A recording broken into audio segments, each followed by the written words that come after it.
Today we'll talk about watching the duality of life to go beyond happiness and sadness.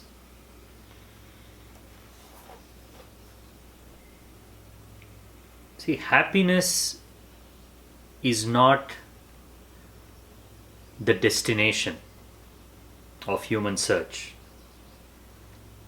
Happiness can never be our goal, because happiness is only one side of the coin. The other side is sadness. You cannot choose one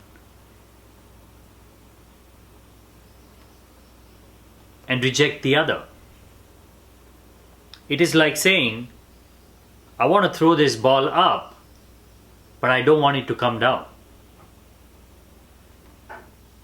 That is how simple the idea of happiness is. It is a momentum. It is a state in which the mind experiences a sense of excitement,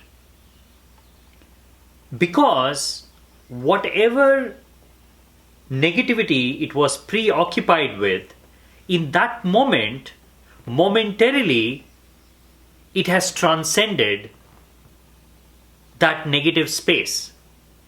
That is what creates the sense of happiness. Happiness is not an existential phenomenon. There is no such thing called as happiness in existence. It is a byproduct of the mentation. It is the byproduct of the movement of energy of the mind. Without its opposite, it has no meaning. It is like the meaning of right without left, the meaning of up without down, meaning of good without bad. These are not universal concepts. They are dualities of life. In fact, life itself is a duality. Everything we experience in life comes in twos.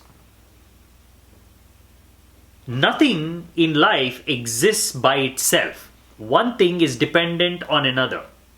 Your happiness is dependent on your sadness. Your goodness is dependent on your ugliness. Your right is dependent on your wrong. Why? What is the nature of life, and why is duality such an inescapable reality?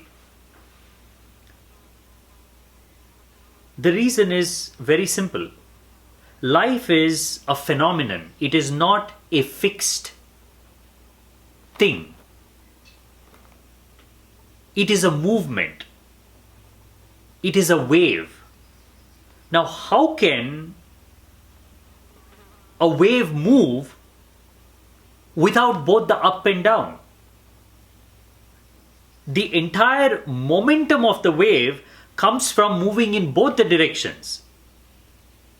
When it goes up so much that it has to come down. And when it comes down, it cannot stay there forever and it has to go up. That is the movement. That is the waves that we watch. Without this waving action, there is no meaning to the wave. Yes, the ocean can exist without the wave. There are moments when there are no waves. You go to the depths of the ocean, there are no waves there.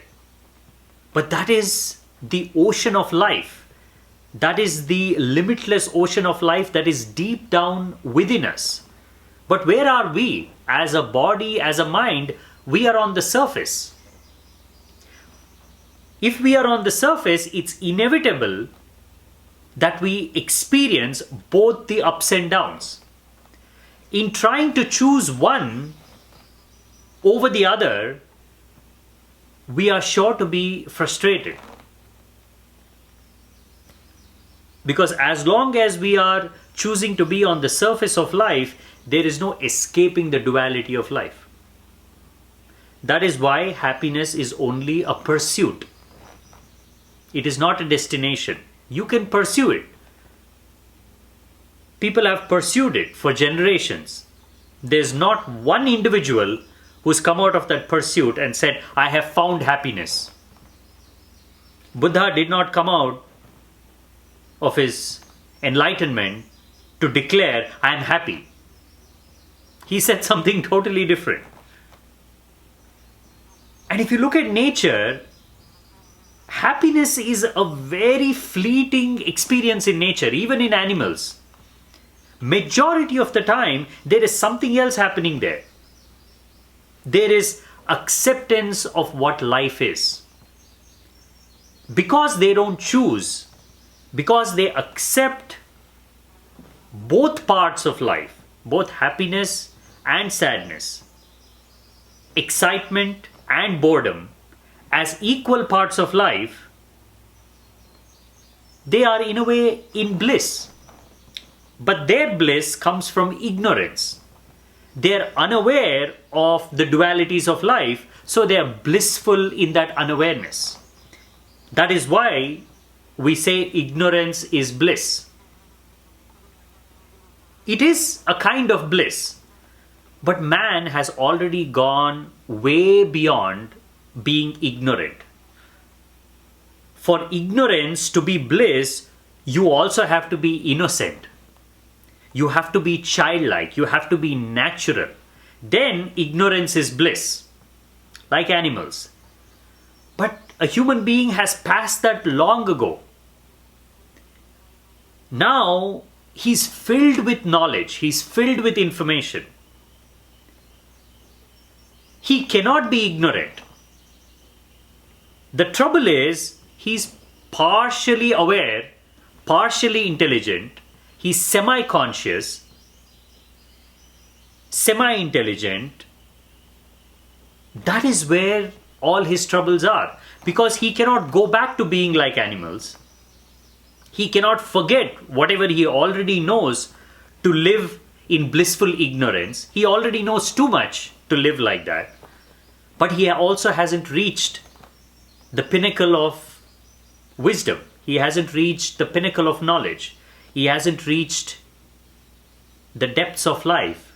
He's still walking on the shore. Now, how does he move from here? He cannot move from the shore to the ocean and reach the depths of his being by clinging to ideas of happiness and sadness, by trying to overcome one and choosing one over the other. His aim should be to transcend both.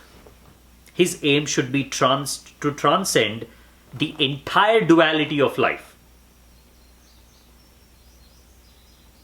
Not become a part of that duality, but to rise above it. How can he do this?